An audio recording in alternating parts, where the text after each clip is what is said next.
I found lots of dollars hidden in my daughter's room. I was stunned when I discovered where she got them. I walked into Nicole's room that afternoon. I didn't really have any specific expectations about what I might find. I just knew that I needed to do some cleaning and organizing. My plan was straightforward: tidy up her room, sort out any mess, and maybe put things back where they belonged. As I began to sort through the various items strewn around, I came across a Lego box that was tucked away under her bed. It was buried in a corner, not where I had imagined finding anything important. At first glance, it seemed like an ordinary toy box, and I didn't think much of it. I had been considering that Nicole might have been involved in some minor mischief, like taking things from the lost and found at school or telling some harmless little fibs that children sometimes come up with. In my mind, these were small, common issues that kids might deal with. I didn't expect to discover anything particularly significant or troubling. So, when I found the Lego box, I figured it was just another item to sort through and put back in place. I wasn't prepared for any big revelations or surprises. I simply wanted to get her room organized and tidy. But then something unexpected happened. As I lifted the lid off the Lego box and began to sift through the toy bricks, my eyes widened in disbelief. Hidden among the colorful plastic pieces was a startling sight: wads of cash. My heart seemed to freeze in my chest as I took in the full extent of what I was seeing. There were several neatly stacked bundles of money, and as I took a closer look, it became clear that the total amount was substantial, at least $5,000, if not more. The sight of all that cash, so incongruously tucked away among toys meant for building and play, left me utterly shocked and confused. I stood there, rooted to the spot, grappling with the sheer magnitude of the discovery. The idea that an 11-year-old child could have accumulated such a large sum of money was simply incomprehensible to me. My mind raced with questions and concerns. How could Nicole have come by so much money? What was she doing with it? And most importantly, what should I do now that I had found it? The sense of disbelief was overwhelming, and I was left trying to make sense of this baffling and unexpected situation. Nicole had never really been a troublemaker, at least not in any way that I had ever witnessed. Over the years, she had generally been a well-behaved and considerate child. However, recently, her behavior had begun to raise some concerns and leave me feeling perplexed. In the past few months, Nicole had come home with a series of new items that I had not purchased for her. It started with a few new toys, things that seemed a bit too fancy for a child's casual collection. Then, she brought home a trendy backpack, one that was clearly from a higher-end brand and far beyond what I would have bought. Most recently, she showed up with a brand new iPhone, which was the final straw. At first, Nicole explained these new acquisitions by saying that her friend Anna had given them to her. According to Nicole, Anna's parents were quite wealthy and didn't mind passing on items that Anna no longer needed. I tried to rationalize it as one of those situations where a child's friend has so much stuff that they don't miss giving away a few things. I didn't think much of it at the time, assuming it was just the kind of generous gesture that sometimes happens among friends. But when the new iPhone appeared, I couldn't ignore the nagging feeling that something was amiss. No child just gives away a brand new iPhone without a significant reason. The situation didn't add up, and the more I thought about it, the more it troubled me. The combination of new toys, the fancy backpack, and now a high-value phone made me question the real source of these items. It was becoming increasingly clear that there was more going on than I had initially thought. "Don't be foolish, Blake," I told myself, shaking my head. "You can't just ignore this any longer." I knew I had to get to the bottom of this, so I decided it was time to talk to Nicole's teacher. Maybe this Anna wasn't who Nicole said she was, and I needed to find out. After dropping Nicole off at school, I walked over to talk to her teacher, Mrs. Davidson. I approached her, feeling a bit uneasy but determined. "Excuse me, Mrs. Davidson," I started, "I wanted to ask you about Nicole. She's mentioned a friend named Anna who's supposedly given her some things recently. Do you know if there's a student named Anna in her class?" Mrs. Davidson looked at me with a puzzled expression. "I'm afraid there isn't any Anna in Nicole's class," she replied, clearly confused by the question. "And from what I've observed, Nicole doesn't really interact much with the other children. She tends to keep to herself quite a bit." Her response only deepened my concern. It seemed like there was more to this situation than I had initially realized. A sinking feeling in my stomach confirmed what I had been dreading: something was seriously wrong. The rest of the day felt like a blur. At work, I struggled to focus on anything. My thoughts kept drifting back to the image of the cash hidden among Nicole's toys. How could she have come into possession of such a large amount of money? What could an 11-year-old possibly be doing to get thousands of dollars? I knew I had to find answers, and I needed them right away.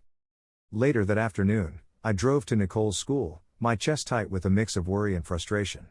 The thought that my child might be involved in something illegal or dishonest was almost too much to bear. It seemed like the only explanation for the money, even though it was hard to accept. I parked my car across the street and kept a close eye on the school entrance. I was waiting to see if Nicole would get on the school bus. When the school bell finally rang, I watched as Nicole walked out of the building. She was carrying her backpack and appeared to be acting normally, as if everything was just fine. It was clear she was completely unaware of my growing concern. Instead of heading towards the school buses, Nicole took a turn onto a side street. I knew I had to follow her, but I wanted to stay hidden so I wouldn't draw any attention. I kept a careful distance behind her, trying to stay out of sight. As I followed, I watched as Nicole eventually stopped to meet someone. At first, the person's face looked vaguely familiar, but I couldn't quite place it. It wasn't until the woman turned around and I saw her face clearly that I felt my heart drop and my knees go weak. It was my mother, the very same woman who had left me and Nicole years ago. She had walked out on us to chase after a man who had promised her a better life, a life that didn't include us. I had thought she was gone for good, off to live her life somewhere far away. Now, here she was, standing in front of Nicole and holding her hand as if nothing had ever happened. Seeing her again, especially like this, was a shock that I wasn't prepared for. My mind raced with confusion and anger as I watched them together, realizing that my mother was back in our lives, and I needed to understand why. My anger flared up, but I made myself stay calm. I followed Nicole and the woman to a small cafe nearby. As I walked in, I could hear Nicole chatting excitedly with the woman, who I now knew was her grandmother. They had settled into a cozy corner booth, and Nicole looked incredibly happy. She was laughing and enjoying herself like this was a joyful family reunion. I mumbled to myself, "What the actual hell?" I stood there for a few moments, taking in the scene.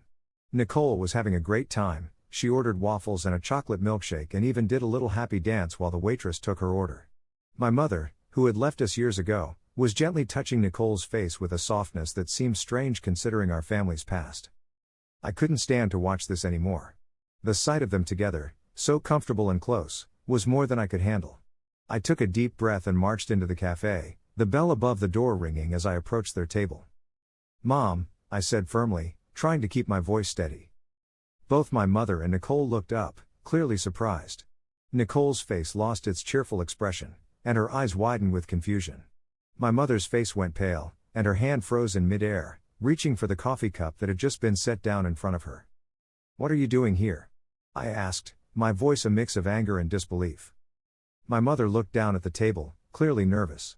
I didn't expect to see you here, Blake," she said quietly, her voice trembling slightly. I crossed my arms, feeling the heavy burden of years of abandonment and anger pressing down on me. "What are you doing with my daughter? You think you can just come back into our lives after all this time and act like nothing happened? After everything you left behind?"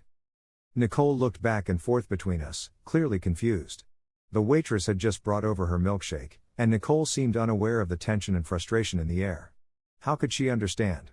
She was too young to remember the day my mother walked out on us, leaving me and her alone to deal with everything. "I can explain," my mother said, her voice shaking with nerves. "Explain? Explain what exactly?" I shot back, trying to keep my anger in check. "You left us. You abandoned us completely. And now you're sneaking around behind my back and involving Nicole in whatever's going on?" Tears started to well up in her eyes, but I wasn't ready to feel sympathy for her, not yet. "I know I left, Blake," she said softly, her voice barely above a whisper. "I know I hurt you. But I didn't know how to come back. I thought it was too late." "Why now?" I demanded, my exhaustion and frustration showing clearly. "And why Nicole? Why not me? Why come back into her life but not mine?" My mother took a deep breath, trying to gather her composure. "Blake, I didn't leave because I didn't love you. I left because I was lost. The man, James, he promised me everything. He promised me a better life, something more than what we had. But he lied to me. He left me stranded in a country I didn't know, with no money and no way to get back home." "You could have called," I said, feeling a mix of frustration and sadness. "You could have reached out to me. I would have helped you. I would have done whatever I could to support you." The weight of her words and my own feelings was overwhelming, and the pain of her absence and the broken promises was still raw. "I was ashamed," my mother admitted, her voice full of regret. "I didn't know how to face you. I didn't think you'd ever be able to forgive me." "And you thought dragging Nicole into this mess was the answer?" I asked, my frustration building. "You've been giving her money, haven't you? Have you been asking her to keep it a secret from me? Do you think that buying her things makes up for everything you did? My mother wiped her tears and shook her head. No, I wasn't trying to buy her affection. I was trying to help. I know I failed you, but I thought that maybe, just maybe, I could make things better. I gave Nicole the money because I wanted to support both of you. Where did you get the money from? I interrupted, feeling a mix of disbelief and curiosity. You said you had nothing left. She nodded, her expression solemn. Yes, I didn't have anything in that other country. But I had savings here. As soon as I came back, I withdrew it. That's where the money came from. I glanced over at Nicole, who was still watching us with a look of fear and confusion on her face. She didn't deserve to be caught in the middle of this emotional mess. I'm sorry, Blake, my mother said, her voice trembling. I know I can't change the past. But I hope that if I could start by making things right with Nicole, maybe it would be a step toward finding a way back to you. The weight of her words and the situation left me feeling overwhelmed. The past couldn't be changed, and trust couldn't be rebuilt overnight. But seeing my mother trying to make amends, even if it was too late, was a complex and painful reminder of everything we had lost. Part of me still wanted to hold on to my anger, to keep the resentment I'd been carrying for so long.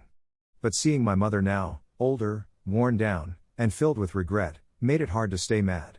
You should have come to me first, I said quietly. You should have trusted me enough to handle this. I know, she whispered back, her voice cracking slightly. Nicole, my daughter, reached out and took my hand with her tiny fingers. Mama, can we give Grandma another chance? She asked, her eyes full of hope. Looking at my daughter, I realized that it was time to start healing and mending the broken parts of our family. Despite the hurt I still felt, I knew I had to try to repair things with my mother. I'm not ready to forgive you yet, I said honestly, my voice steady. But we can work on it. I'll do whatever it takes, my mother said, her eyes shining with hope. I turned to Nicole, trying to focus on her happiness. Have your milkshake, darling, I said gently. Then we can go home and make dinner with Grandma. Nicole's face lit up with a big smile, and she pushed her plate of waffles towards me.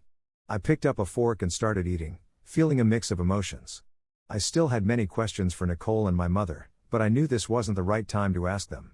For now, it was important to focus on the present and take the first steps towards rebuilding our family.